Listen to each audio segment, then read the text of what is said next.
La semana pasada empecé a predicar un cuarto para las 1. Ahora son las 12:20.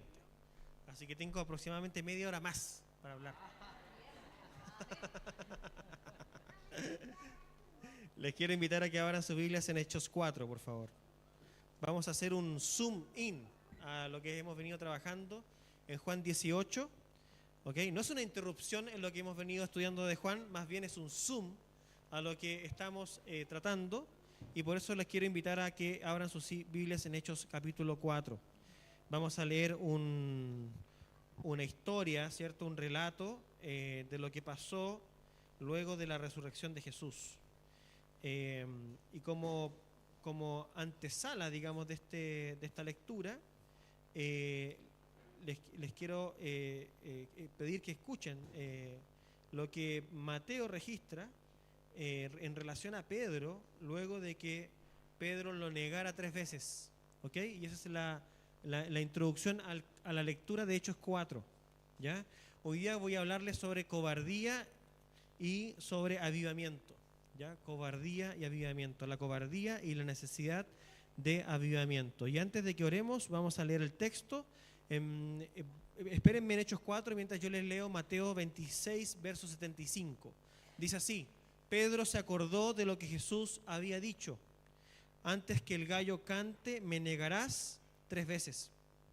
Y saliendo afuera, lloró amargamente. Y saliendo afuera, lloró amargamente. Y ahí sí vamos a Hechos 4 y vamos a leer un texto, son varios versículos, son hasta el 22, pero la historia es muy, muy entretenida, así que les quiero invitar a que la escuchen. Y ustedes me siguen ahí, página 11-14, los que tienen las Biblias que tienen en las bancas. Hechos 4, verso 1. Mientras Pedro y Juan, este mismo Pedro, pero ahora renovado al parecer, mientras Pedro y Juan hablaban al pueblo, se les echaron encima los sacerdotes, el capitán de la guardia del templo y los saduceos, indignados porque enseñaban al pueblo y anunciaban en Jesús la resurrección de entre los muertos. Les echaron mano y los pusieron en la cárcel hasta el día siguiente, pues ya era tarde. Pero muchos de los que habían oído el mensaje creyeron, llegando el número de los hombres como a 5.000 personas. 5.000. Sucedió que al día siguiente se reunieron en Jerusalén sus gobernantes, ancianos y escribas. Y fíjense quién estaba allí. Estaban allí el sumo sacerdote Anás, el mismo del domingo pasado, estaba acá hoy día. ¿Ah? Anás, Caifás, Juan y Alejandro, y todos los que eran del linaje de los sumos sacerdotes. O sea, había más gente que cuando interrogaron a Jesús. Verso 7, poniendo a Pedro y a Juan en medio de ellos, les interrogaban con qué poder o en qué nombre han hecho esto. Entonces Pedro, lleno del Espíritu Santo, les dijo: gobernantes y ancianos del pueblo, si se nos está interrogando hoy por causa del beneficio hecho a un hombre enfermo, ¿de qué manera éste ha sido sanado? Sepan todos ustedes y todo el pueblo de Israel que en el nombre de Jesucristo el Nazareno, a quien ustedes crucificaron y a quien Dios resucitó entre los muertos, por él, este hombre se halla aquí sano delante de ustedes. Este Jesús es la piedra desechada por ustedes los constructores, pero que ha venido a ser la piedra angular. En ningún otro hay salvación, porque no hay otro nombre bajo el cielo dado a los hombres en el cual podamos ser salvos. Al ver la confianza de Pedro y de Juan y dándose cuenta de que eran hombres sin letras y sin preparación, se maravillaban y reconocían que ellos habían estado con Jesús. Y viendo de pie junto a ellos al hombre que había sido sanado, no tenían nada que decir en contra. Pero después de ordenarles que salieran fuera del concilio, deliberaban entre sí: ¿qué haremos con estos hombres? Decían, porque el hecho de que un milagro notable ha sido realizado por medio de ellos es evidente a todos los que viven en Jerusalén, y no podemos negarlo. Pero a fin de que no se divulgue más entre el pueblo, vamos a amenazarlos para que no hablen más a ningún hombre en ese nombre. Cuando los llamaron, les ordenaron no hablar ni enseñar en el nombre de Jesús. Pero Pedro y Juan les contestaron: ustedes mismos juzguen si es justo delante de Dios obedecer a ustedes en vez de obedecer a Dios. Porque nosotros no podemos dejar de decir lo que hemos visto y oído. Y después de amenazarlos otra vez, los dejaron ir, no hallando la manera de castigarlos por causa del pueblo, porque todos glorificaban a Dios por lo que había acontecido. Porque el hombre en quien se había realizado este milagro de sanidad tenía más de 40 años.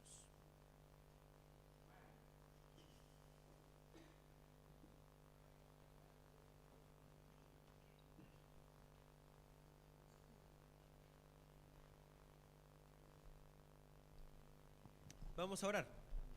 Amén. Señor, muchas gracias por Jesucristo, porque Él es nuestra esperanza, resucitado de entre los muertos, que volverá un día a buscarnos. Ese es el nombre que es sobre todo nombre, el nombre de Jesús, el nombre que inspira a cristianos a no callar, el hombre que inspira a cristianos a abandonar la cobardía, el hombre que inspira a vivir valientemente delante de ti. Queremos que tu palabra nos inspire y nos cambie. Te lo pedimos en el nombre de Jesús. Amén. Alinearnos con Dios es el gran desafío de nuestras vidas.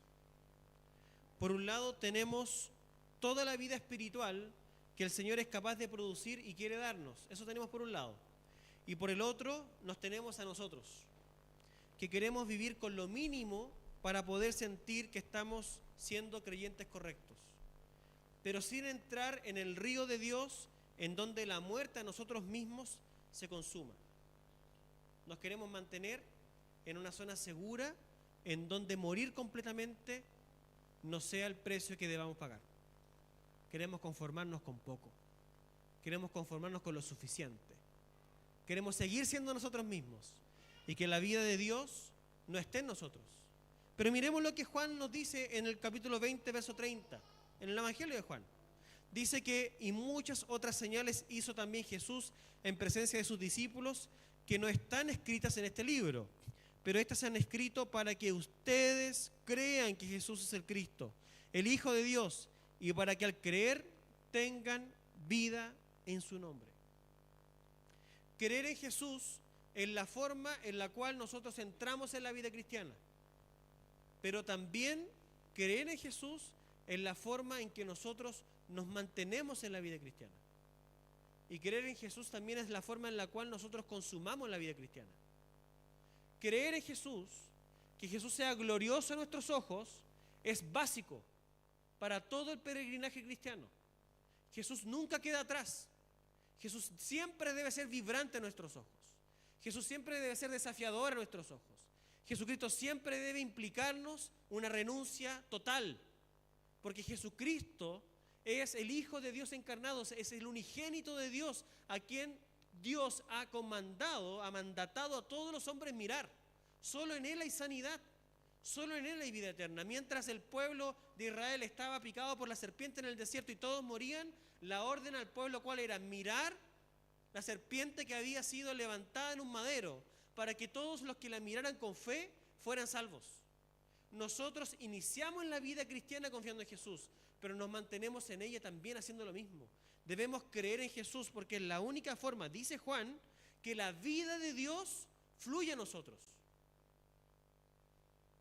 Nos iniciamos creyendo en Jesús, pero hay un torrente de vida que quiere alcanzarnos y también lo obtenemos creyendo más y más, negándonos más y más. Aprendimos en el sermón de la semana pasada una definición acerca de cobardía. Definimos cobardía como perder la posición que Dios nos ha dado. Mientras Juan estaba adentro, intentando acompañar a Jesús, en la casa de Anás, Pedro estaba fuera de su casa. Cobardía, dijimos, puede ser entendido como perder la posición que Dios nos ha dado. Y perdemos la posición cuando nos apartamos de la palabra de Dios, de su voluntad, de lo que Él quiere para nosotros. Ser cobarde es negarse a vivir todo lo que Dios tiene para nosotros, porque nuestros apetitos y los deseos de nuestra carne pesan más que el apetito que tenemos por Dios. Cuando tú abandonas a Jesucristo como el bien supremo de tu vida, tú estás abandonando la posición que Dios te ha dado en Él.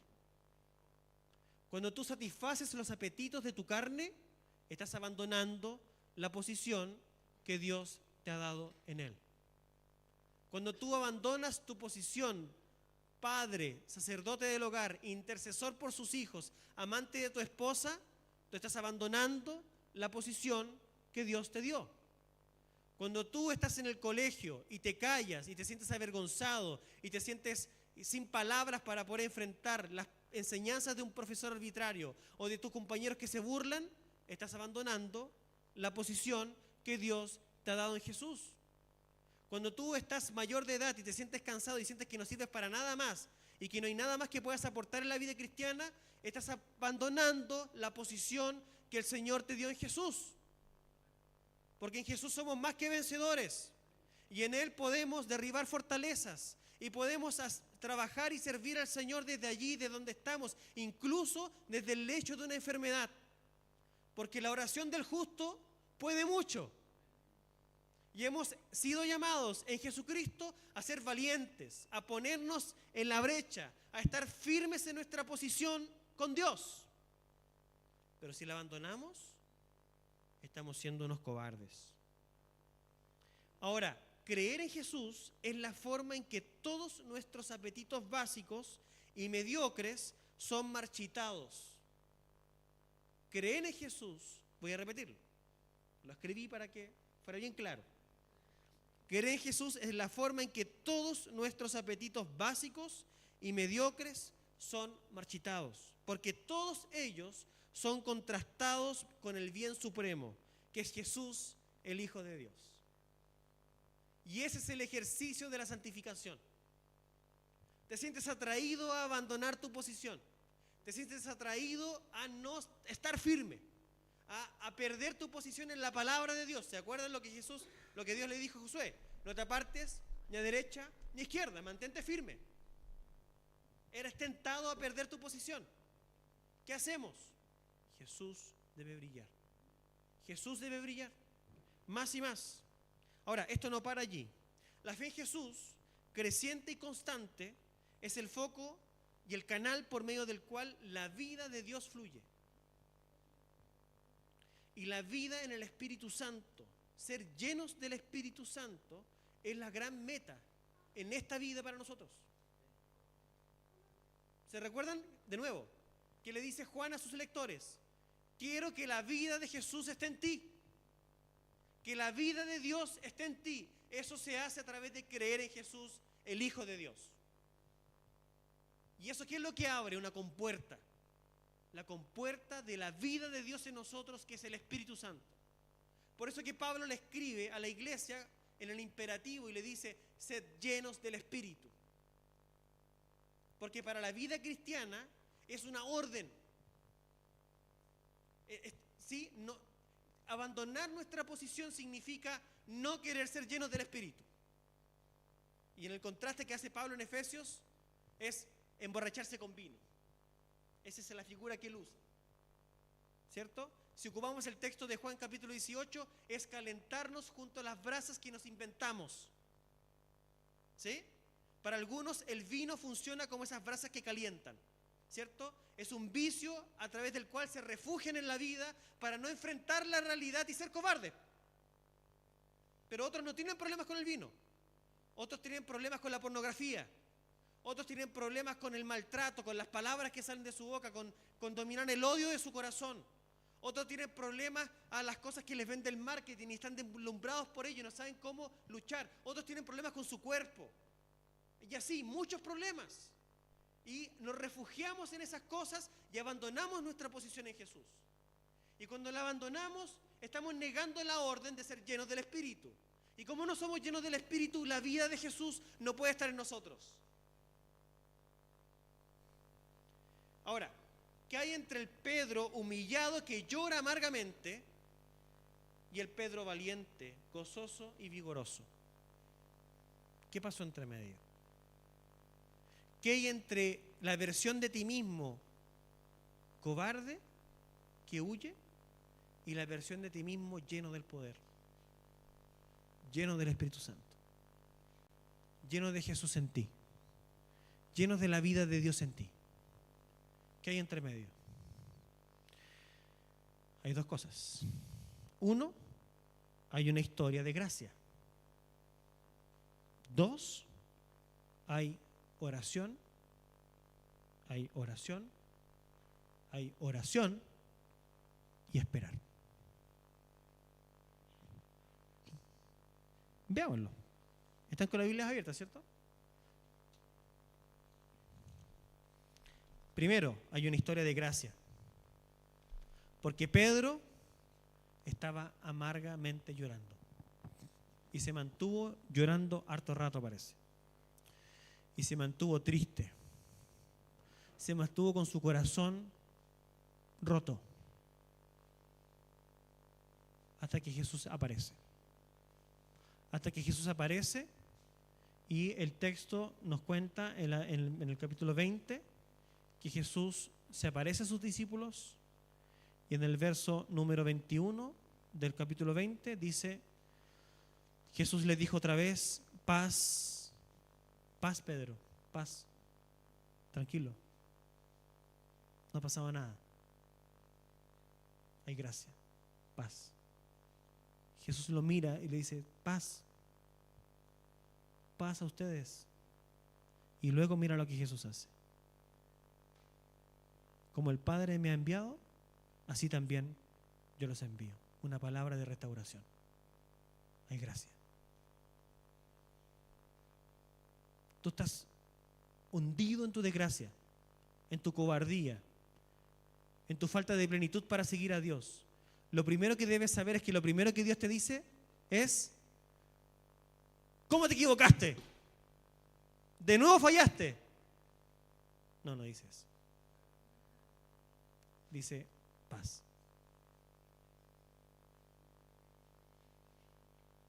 Como el Padre me envió, yo te envío. Una palabra de gracia, una palabra de restauración. Y en el caso de Pedro, lo que pasó a continuación en realidad, y le pasó a los discípulos, es algo que a todos los creyentes les pasa por lo menos, al menos debe ser así, una vez en la vida. ¿Y sabes qué es? Verso 22. Después de decir esto, sopló sobre ellos y les dijo: reciban el Espíritu Santo. Conversión. El Espíritu Santo vino en la vida de Pedro. Esto continúa. Como todo nuevo nacimiento, a veces no nos damos cuenta de que hemos nacido de nuevo. Algo pasó, algo nos transformó y no nos damos cuenta. Entonces, ¿qué es lo que hace Pedro? Vuelve a pescar. Capítulo 21. Vamos a seguir el relato. Capítulo 21. El hombre vuelve a pescar. Y entonces Jesús lo llama. Y ahí retomamos la idea del domingo pasado. ¿Lo llama a dónde? Desde unas brasas nuevamente. Están cocinando el pescado. De nuevo la gracia se hace presente. La gracia, la paz, la restauración. ¿Y qué es lo que hace Dios? ¿Qué es lo que hace Jesucristo? Nuevamente palabras de consuelo, palabras de paz, palabras de restauración. Dice Jesús, verso 10, 21:10. Traigan algunos de los peces que acaban de sacar. Simón Pedro subió a la barca y sacó la red a tierra llena de peces grandes. En total, y aunque había tantos, la red no se rompió. Jesús les dijo: vengan y desayunen. Ninguno de los discípulos se atrevió a preguntarle: ¿quién eres tú?, sabiendo que era el Señor. Jesús vino, tomó el pan y se lo dio, y lo mismo tomó el pan y se lo dio, y lo mismo hizo con el pescado. Verso 14. Esta fue la tercera vez que Jesús se manifestó a los discípulos después de haber resucitado entre los muertos. Cuando acabaron de desayunar, Jesús dijo a Simón Pedro: Simón, hijo de Juan, ¿me amas más que estos? Y el Señor empieza una obra de restauración y lo invita a un diálogo restaurador. Todo termina en que nuevamente Jesús le dice: pastorea mis ovejas. Lo restituye. te extraviaste, yo te restituyo. ¿Qué vino después? Hechos capítulo 1, está al ladito. Sigamos leyendo. Jesús aparece, Jesús se va a los cielos. Y vamos al verso 9, 1:9, Hechos 1:9. Después de haber dicho estas cosas, fue elevado mientras ellos miraban, y una nube lo recibió y lo ocultó de sus ojos. Mientras Jesús ascendía, estando ellos mirando fijamente el cielo, se les presentaron 2 hombres en vestiduras blancas, que les dijeron: varones galileos, ¿por qué están mirando el cielo? Ahora empieza la acción. Jesús hace un trato de gracia, de paz, de restauración. Y ahora le dice: ahora déjense de mirar. Ahora despierten. ¿Y dónde los mandan? Voy a saltarme al verso 12. Entonces los discípulos regresaron a Jerusalén, desde el monte llamado de los Olivos, que está cerca de Jerusalén, camino de un día de reposo, 1.2 kilómetros. Cuando hubieron entrado en la ciudad, subieron al aposento alto. Eran casas de doble piso, arriba estaban ellos hospedados. Pedro, Juan, Jacobo, Andrés, Felipe, Tomás, Bartolomé y Mateo, Jacobo, hijo de Alfeo, Simón el celote y Judas, hijo de Jacobo. Todos estos unánimes, entregados de continuo ¿a qué? A la oración, junto con las mujeres y con María, la madre de Jesús, y con sus hermanos. ¿Qué es lo que pasó después? Oración. Largos días de oración. Largos días de ayuno y oración. Búsqueda de Dios. Esa fue la orden. La orden es: manténganse allí. Búsquenme. Oren a Dios. Sean llenos del Espíritu. Búsquenme. Y entonces pasa el acto tremendo, conocido por todos, en Hechos 2, que es la venida del Espíritu Santo, en donde hay una manifestación. Pero ojo, porque ellos ya tenían el Espíritu. El Espíritu Santo ya había sido soplado en ellos. ¿No lo leímos recién? Capítulo 20. Ya estaba en ellos. Pero ahora hay un derramamiento sobrenatural de poder sobre sus vidas. Y en ese derramamiento de poder sobrenatural sobre sus vidas, ¿qué es lo que se consuma? Se consuma un cambio rotundo de vida. Un cambio rotundo de vida.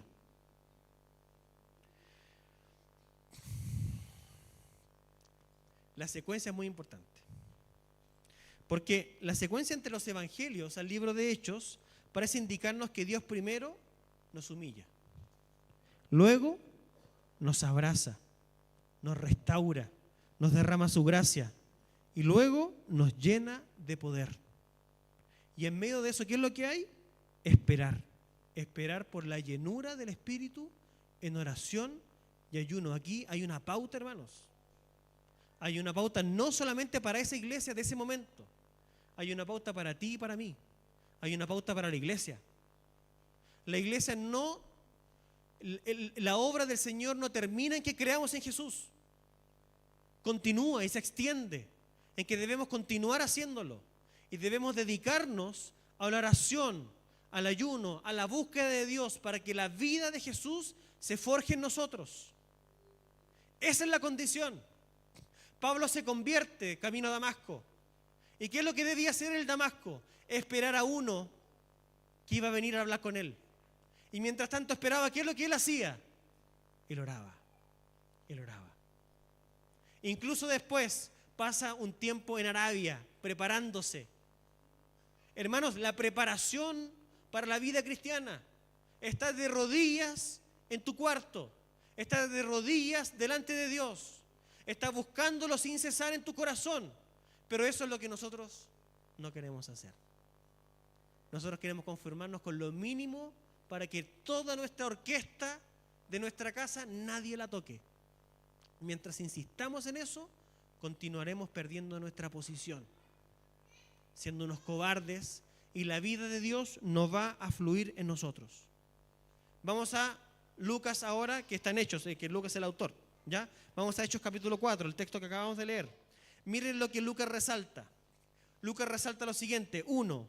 Que en dicha situación estaban reunidos sus gobernantes, ancianos y escribas, incluso Anás y Caifás, Juan y Alejandro, todos del linaje de los sumos sacerdotes. El contraste es Tremendo. De todos los evangelios, lo que se está intentando pintar acá es que Pedro y Juan están enfrentando el mismo escenario de Jesús. Pero el escenario en donde ellos cayeron antes, ahora ellos triunfan. ¿Sí? Tú antes caías en los deseos de tu carne, caías a los apetitos de tu corazón, pero ahora cuando tú estás lleno del Espíritu Santo, no solo lo tienes, sino que estás lleno del Espíritu Santo, tú triunfas. Tú te puedes enfrentar a los temores, te puedes enfrentar a los fantasmas, te puedes enfrentar a aquello que te acecha y tú triunfas, porque estás allí en el nombre de Jesús. 2, que pusieron a Pedro y a Juan en medio de ellos. Es como, ¿sí? Los están cercando, están atemorizándolos. Están todas las autoridades y ellos están en medio, y la idea de ellos es que ellos tengan pavor. Además que Pedro, no Juan, es el que responde. ¿No es eso interesante? Es Pedro y no Juan el que responde. 4, que la respuesta es explícita y abundante. Sepan todos ustedes y todo el pueblo de Israel que en el nombre de Jesucristo el Nazareno. ¿Se recuerdan? ¿Eres tú Jesús el Nazareno? Sí, yo soy. ¿Eres tú Pedro, discípulo de Jesús el Nazareno? No, yo no soy. Bueno, ahora yo les quiero decir a ustedes que en el nombre de Jesús el Nazareno estoy acá. Es tremendo. Es una restauración total. Y Jesús y el Espíritu Santo nos la está pintando en la Escritura para que veamos cuántas obras grandes Él hizo en el pasado y contigo no. ¿Sí? Para que vivamos de las historias del pasado. No, es porque nos quiere incentivar el apetito, hermanos. El apetito de que puede ser contigo. El apetito de que puede ser conmigo y con toda la iglesia. Y que la iglesia puede empoderarse en la palabra y en el poder del Espíritu Santo. Ese es el propósito. No hay doble interpretación, no hay titubeo, es claro, apunta a la responsabilidad y enfatiza la responsabilidad de Jesús en la sanación. Eso es lo que hace Pedro cuando él narra. Y lo otro que se acentúa es que nadie lo calla. Este Jesús en la piedra desechada por ustedes los constructores va de frente, nadie lo interrumpe, el hombre está empoderado. Pedro está firme en su posición, la misma que antes abandonó. Hubo un proceso de cambio profundo que tuvo que enfrentar. Y el proceso que incluyó humillación, incluyó soledad, incluyó lágrimas, incluyó una conversación franca, ser confrontado por la palabra de Jesús, un tiempo de oración continua y comunión con hermanos en la fe, una experiencia con el Espíritu Santo llenándolo de convicción y de poder. Esa ruta es nuestra ruta. Es nuestra ruta.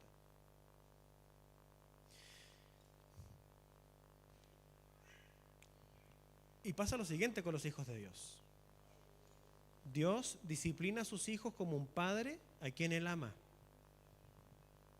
¿Hasta cuándo? Hasta que entendamos. Hasta que entendamos. Esas brasas no nos van a calentar hasta que entendamos. Hasta que entendamos nuestra posición delante de Él. Hasta que entendamos la necesidad que tenemos de Él. ¿Sí? Hasta que entendamos que no hay otra opción para el creyente sino ser lleno del Espíritu. Fuera de eso hay una vida mediocre, hermanos. Y nosotros somos llamados a más. No sé ustedes, pero yo quiero eso que es más. Yo por lo menos no estoy dispuesto a ser un pastor que se conforma con poco. Yo quiero más vida espiritual. Me da lo mismo el resto. Los nombres, las cosas, la parafernalia, estoy ni ahí. Yo lo que quiero es una vida con Dios. Escucharlo, entender dónde Él quiere que vayamos y seguirlo. Eso es todo. Todo lo demás no importa. Y eso es lo que tú debes desear en tu corazón. Ser guiado por el Espíritu Santo, dar testimonio en tu vida de que Dios ha obrado. Y que Él está allí contigo, que Él te lleva de victoria en victoria, que Él te lleva a lugares impensados, que tú tienes una historia de fe para contar. Menos que eso, vaya a ver una película de acción a su casa entonces. Pero yo quiero ser el protagonista.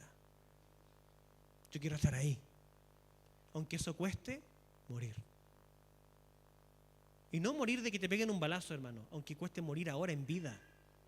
Morir a todos nuestros deseos, a nuestros caprichos, a nuestros anhelos, a nuestros falsos dioses, a aquello en lo cual hemos confiado. Una experiencia de avivamiento espiritual, de restaurar la vida que se ha perdido, es lo que nos devuelve el poder de guardar nuestra posición de fidelidad delante de Dios. Nada más. Restaurar la vida de Dios en ti. Les quiero mostrar lo que relata un pastor presbiteriano escocés. Él dice lo siguiente en relación a cuando el Espíritu Santo ha avivado a la iglesia. Mira lo que dice. Pareciera entonces que los resultados de los avivamientos irlandeses han sido buenos y no malos. Buenos religiosa, moral y socialmente. Han disminuido los crímenes y han transformado la ebriedad en sobriedad, la deshonestidad en honestidad, los vecindarios pendencieros en remansos de paz, el odio en amor. De ciudadanos malos han hecho buenos, de malos cónyuges buenos, de malos patrones buenos, de padres malos buenos, de hijos malos buenos, y de religiosos solo de nombre han hecho adoradores, devotos y fervientes. Él está dando fe y narrando lo que ha visto pasar en sus barrios, cuando el Espíritu Santo ha cobrado la vida de una iglesia. Eso es lo que ocurre. No hay otra cosa que pueda ocurrir. Y si no es lo que hemos visto en la historia de esta iglesia y de las iglesias en nuestra vida cristiana, nos hemos conformado con poco, hermanos. No es lo que se nos promete en la Escritura. Esta es la vida cristiana que la Escritura promete para todos los que tienen su corazón en Cristo Jesús y están dispuestos a morir a sí mismos. No es nada menos. Y mientras no lo veamos y no lo vivamos, tenemos que seguir marchando. Y tenemos que seguir orando. Y tenemos que seguir esforzándonos y extendiéndonos hacia adelante. Porque es eso lo que Dios tiene. La piñata aún no se rompe, hay que seguir pegándole hasta que salga. Ahora, quiero ir con ustedes al Génesis y mostrarles cómo la insistencia debe estar en el corazón de todo cristiano. Vamos a Génesis 32, que fue nuestra lectura alternada. Es muy notable que la persona de la cual todo el pueblo tuvo su nombre, es decir, Jacob, haya pasado por lo que hemos leído. Es muy notable. Porque normalmente los patriarcas le dan la identidad al pueblo. Lo que vive un patriarca es determinante para el desarrollo y la vida de un pueblo. Y nosotros somos llamados descendientes de Jacob. Somos descendientes de este hombre. Este hombre que era un cobarde. Y déjenme primero mostrarles la cobardía, para después mostrarles que es necesario que Dios nos humille hasta el fondo para que nazca en nosotros el deseo por más. Verso número, voy a tomar del 36, 31-36. Antes de que vayamos al 32, Génesis 31, verso 36. Entonces se enojó Jacob. Por fin se enojó, porque había pasado 20 años sin enojarse. 20 años se demoró en enojarse este hombre. 20 años de aguante. 20 años de no querer enfrentar sus problemas. 20 años. 20 años aguantando el maltrato. Pero ahora se enojó. Y discutió con Labán, que era un sinvergüenza. Pero estuvo 20 años callado. Y Jacob dijo a Labán: ¿cuál es mi transgresión?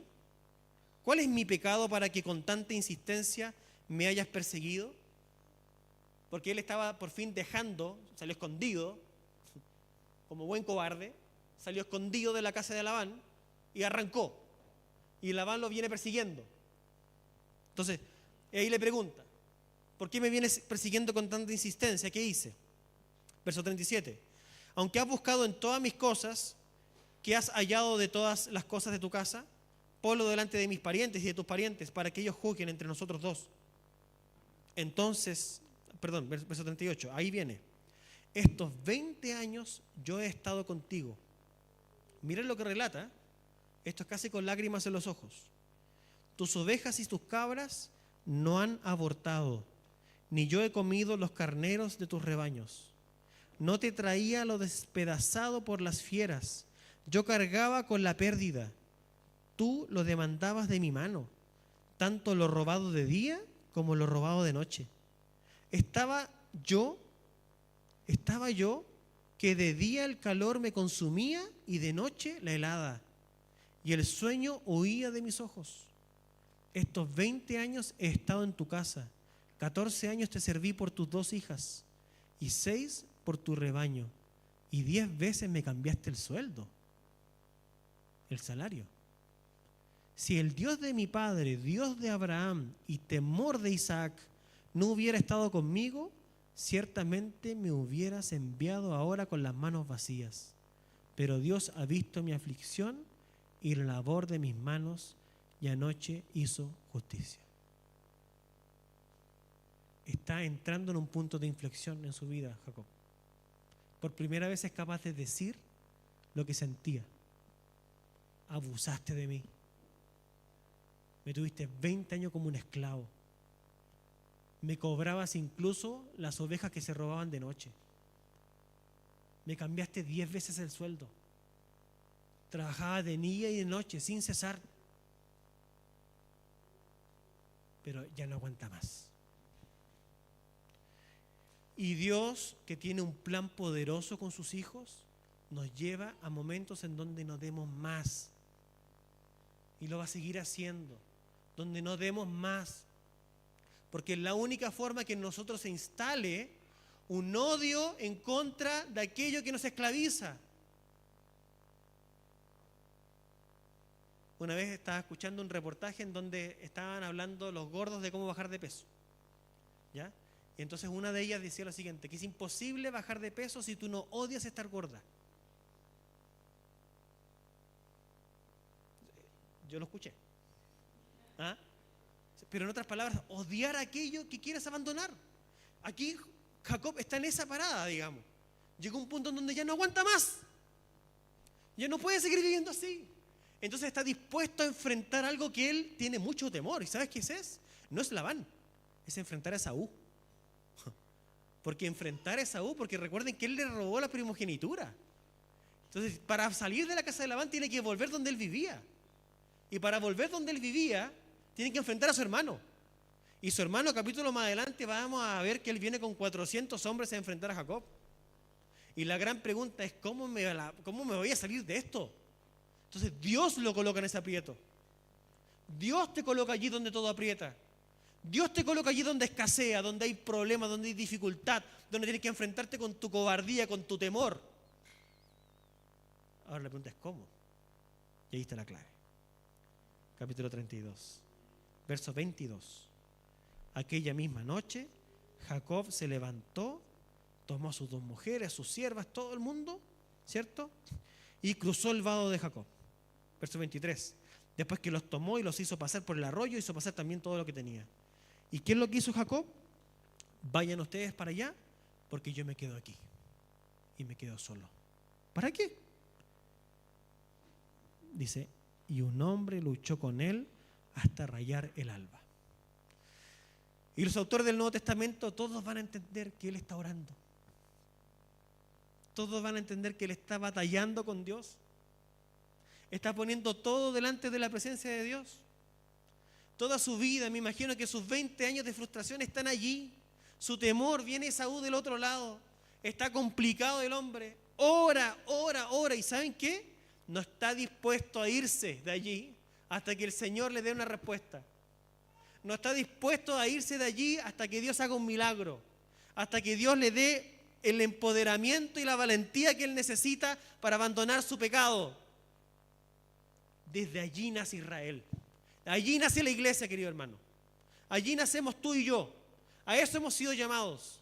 A enfrentarnos con nuestra naturaleza en oración. Hasta que Dios, y no abandonarla hasta que Dios nos bendiga. ¿Cuál es la instrucción para los discípulos? Permanezcan aquí hasta que venga sobre ustedes el Espíritu Santo. Es no movernos hasta que el Señor nos bendiga. Hasta que el Señor haga una obra de restauración. Hasta que el Señor haga su voluntad y veamos los milagros ocurrir en nuestra vida y alrededor nuestro para su gloria. Pero tenemos que anhelarlo. Y no lo vamos a anhelar hasta que el Dios nos humille y nos humille. Y si el Señor lo tiene que hacer, que lo haga, hermanos, porque ¿saben lo que yo quiero? Lo que está al otro lado del valle, al otro lado del río. Y si hay que pasar por la humillación, amén, que Dios lo haga contigo y conmigo, para que la vida del Espíritu Santo brote en nuestro corazón. Verso 25, cuando vio que no podía prevalecer contra Jacob, imagínate tú, es como ese juez injusto de la parábola en donde se insiste. Él está insistiendo y cuando ve que no puede prevalecer contra Jacob, lo tocó en la coyuntura del muslo y se dislocó la coyuntura del muslo de Jacob mientras luchaba con él. Entonces el hombre dijo: suéltame porque raya el alba. No te soltaré si no me bendices, le respondió Jacob. ¿Cómo te llamas?, le preguntó el hombre. Jacob, le respondió él. Y ustedes saben que esa es una fórmula en realidad para humillarlo, porque preguntar el nombre en esa época era someter. Entonces le pregunta el nombre para que Jacob se someta. Y Jacob dice el nombre: yo me llamo Jacob. Y él, con su autoridad, entonces le dice, el hombre dijo: tu nombre ya no será Jacob, sino Israel, porque has luchado con Dios y con los hombres y has prevalecido. Y Jacob se quería pasar de listo como buen usurpador, ¿cierto? Entonces Jacob le dijo: dame a conocer ahora tu nombre. Y ahí le responde: ¿para qué preguntas por mi nombre? Y le respondió el hombre y lo bendijo allí. No le da el nombre, pero le da su bendición. La valentía de enfrentar a Dios en oración hasta el alba es la base del cambio y de poder enfrentarse al mundo con poder. Sin oración constante no hay victoria. Robert Murray, que fue un pastor escocés que vivió tan solo hasta los 29 años, tuvo solo 7 años de ministerio, escribió lo siguiente: que el rostro de Dios sea el primero que veas cada mañana. Que el rostro de Dios sea el primero que veas cada mañana. Y en otra parte le escribió: debería pasar las mejores horas del día en comunión con Dios. Es mi ocupación más noble y fructífera. La actitud de Pedro, descontrolada, violenta, pasiva, temerosa, de las de todos nosotros en algún momento de la vida. Ser valientes es poder enfrentarse con uno mismo, haciendo morir lo que está mal, y también enfrentarse a los hombres sin temor. Nos enfrentamos a nosotros mismos sin miedo a lo que encontraremos cuando nos desnudemos delante de la palabra y ella apunte a nuestro orgullo y temores. ¿Estamos dispuestos a ser avergonzados si eso es lo que necesitamos para hacer morir en nosotros raíces de soberbia, amargura o tristeza? Y una vez que nos hemos enfrentado con nuestro interior en la presencia del Espíritu de Dios, estamos preparados para enfrentar a los hombres. Y antes de terminar, quiero decir enfáticamente que el libro de los Hechos no fue único, ni debemos pensar que Dios dio esa bendición solo a la primera generación. Al contrario, es eso lo que debemos buscar con pasión y perseverancia en el corazón. Y aquí les quiero leer textualmente lo que el mismo Robert escribió pensando en este pasaje. Él dice así: no es razonable esperar que de cuando en cuando repita aquello que el día de Pentecostés fue la evidencia concluyente y prueba suprema de que es el Mesías y el soberano. Pastor presbiteriano escocés está escribiendo esto. Al hacerlo, ¿acaso no sorprenderá a las almas dormidas de los humanos indiferentes? ¿Se ganará la atención de los inconversos y destruirá de una manera trascendente los sueños brillantes de gloria, grandeza, riqueza y poder y felicidad terrenal que las multitudes rebeldes que olvidan a Dios tanto atesoran? Está hablando sobre que Dios repita lo que hizo en Pentecostés. Dice, si acaso eso no va a traer una transformación, si eso no es acaso por lo cual debiésemos orar. Y dice lo siguiente, aquí él toma y se encarga de un contraargumento y dice: pero ¿cuántos de nosotros estamos pensando simultáneamente en la idea de que, aunque fue particularmente necesario en aquel entonces como testimonio para Jesús y para solemnizar la inauguración de la nueva dispensación que se define enfáticamente como el ministerio del Espíritu, 2 Corintios 3:8. No podemos esperar un derramamiento del Espíritu tan extraordinario y una cantidad tan grande de conversiones simultáneas en las épocas posteriores. Si así pensamos, nuestra opinión es contraria tanto a las Escrituras como a la historia eclesiástica, porque la palabra de Dios todavía nos guía a esperar el Espíritu Santo como ríos sobre la tierra árida. Isaías 44:3. Tales tiempos de refrigerio, Hechos 3:19, y conversiones extensas y simultáneas han ocurrido repetidamente durante la historia de la Iglesia, dando prueba concluyente de que los avivamientos religiosos y conversiones simultáneas no deben ser considerados exclusivas del día de Pentecostés, sino parte de la obra normal del gran propósito de gracia por parte de Dios para la convicción y conversión de los impíos y de llevar muchos hijos a la gloria. Sin temor podemos confiar de que es esto mismo lo que Dios quiere para nosotros. Y tal vez no es que Dios haya cesado de actuar poderosamente, es que lo que tenemos es una iglesia mediocre, que se conforma con una vida vacía. Los quiero invitar a que terminemos en oración. Y lo que aquí escribí, por lo menos, es que los iba a invitar a orar en parejas. ¿Se animan a orar? ¿Se animan a pedirle a Dios un cambio? ¿A pedirle a Dios más? ¿A que nos lleve a avergonzarnos de nuestra cobardía y a que nos cambie? Los que quieran hacerlo pueden orar en sus bancos, junto a quien está al lado. Y yo también voy a orar acá en voz alta para el resto que no quiera. Pero los quiero invitar a orar. Vamos a clamar a Dios. Señor,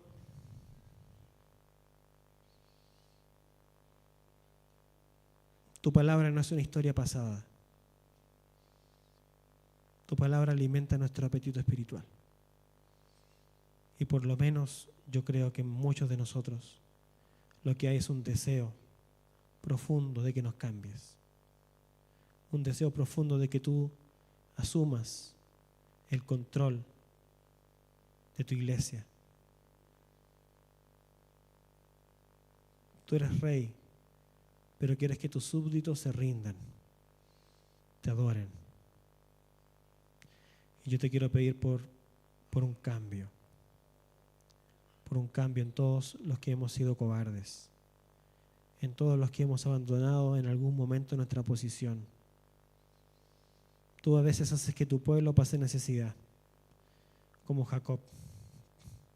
20 años de esclavitud, 20 años de servir a otro, 20 años de trasnocharse, 20 años de sufrimiento, 20 años de no tener las cosas que desea, un anhelo por la libertad que no tenía, el temor de enfrentarse a la gente, el temor de lo que pasará, tantas cosas, Señor.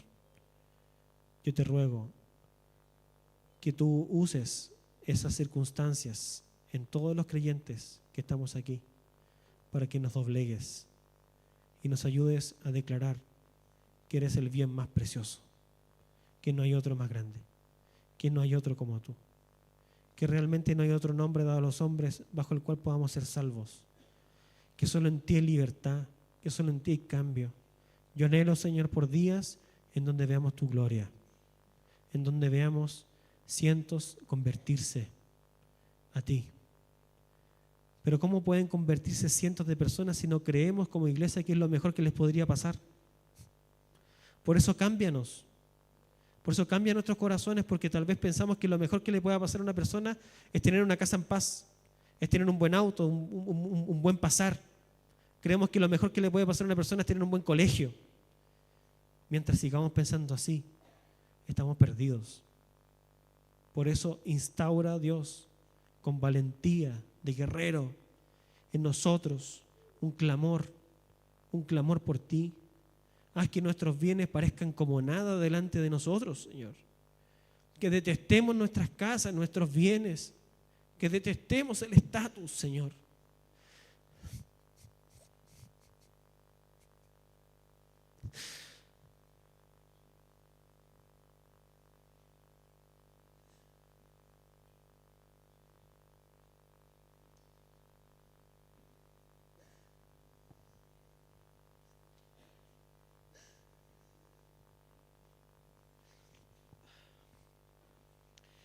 Haznos abandonar, Señor. Haznos abandonar todo lo que hemos amado. Y danos, Señor, una apertura a tu espíritu. A ser llenos de ti, Señor. A ser llenos de ti. Llena tu iglesia, Señor.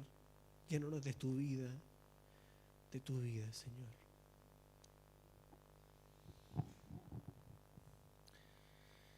Hermanos, cuando partió el culto leímos un llamado del apóstol Pablo que dice: y aquel que es poderoso para hacer todas las cosas mucho más abundantemente de lo que pedimos o entendemos, a Él sea gloria en la iglesia en Cristo. Así que el Señor también nos quiere que comprendamos quién es nuestro Dios, que es poderoso para hacer todas las cosas mucho más abundantemente de lo que estamos pidiendo hoy día, o incluso de lo que podemos llegar a entender, conforme al poder que actúa en nosotros. Nos ayude el Señor a comprender estas cosas y a crecer.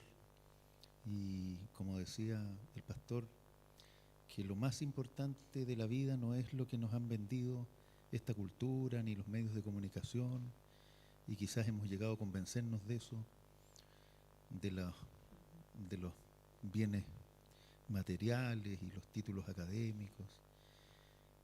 Que nos ayude el Señor a despertar espiritualmente y a entender cuáles son los bienes verdaderos, a entender por qué un apóstol Pablo preso podía estar gozoso y decir que para él era igualmente feliz morir y estar con Jesús, o seguir vivo y bendecir a la iglesia. Eso, queridos hermanos. Gracias, Señor, por este tiempo. Te damos gracias por la palabra escuchada, y una vez más te rogamos como iglesia que tú nos enseñes a humillarnos bajo tu poderosa mano, Señor, para que tú nos exaltes cuando fuere tiempo. Enséñanos, Señor, por favor, a vivir el cristianismo bíblico, el cristianismo verdadero, a saber que tú eres real, que tú estás vivo, y que estamos inmersos en un mundo que no te conoce, que cree estar muy seguro de las cosas que piensa. Enséñanos a tener ojos claros para saber que todo aquello es una mera ilusión, y que tú eres el Señor de la historia, que algún día estaremos contigo, que algún día todos los seres humanos tendrán que comparecer ante ti. Ayúdanos, Señor, por favor, a salir de nuestra tibieza, de nuestra comodidad, y a ser hijos tuyos como tú quieres. Ayúdanos, Señor, por favor, en el nombre de Jesús. Amén.